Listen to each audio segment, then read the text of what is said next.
this morning that knows what it feels like to have to deal with the pain of being a byproduct of a father who failed you. And you've taken the responsibility for too long, and the burden, the blame has rested upon your shoulders because you've not become the adequate person to fit in the society in which you live. But then you've just been hit with a dose of reality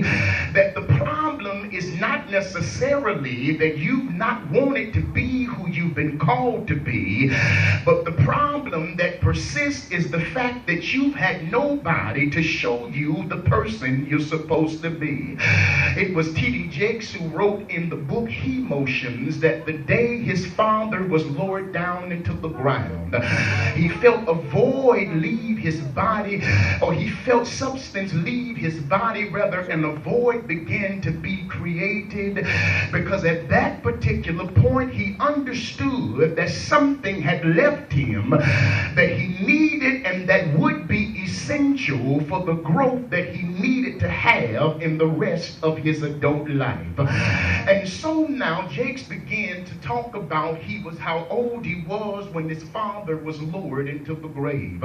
He said he was about 13 years old at the time, and he stood there and he compared himself to Elijah and Elisha. When Elijah was taken into heaven by a whirlwind and Elisha cried, "Father, Father," he said something in him began to cry out for the daddy that was now in the ground, because he understood that while he was being buried, so was his chance for becoming the kind of man that he knew he was supposed to be. Jakes further intimates that there were only things that he could learn from his daddy, but because his daddy was snatched away from him at such an early age, he had to rely on the previous 13 years that would push him and propel him to get through the rest of his adult life. Now somebody may be saying, "I lost my daddy earlier than that. I did not know my daddy at all." But Jake says the problem with the first 13 years of being in contact with my father is that he worked most of the time, and the time he had with me at home, he was too tired to deal with me. And because of the things and the issues of life that demanded his time, I found myself feeling like a distraction rather than a duty.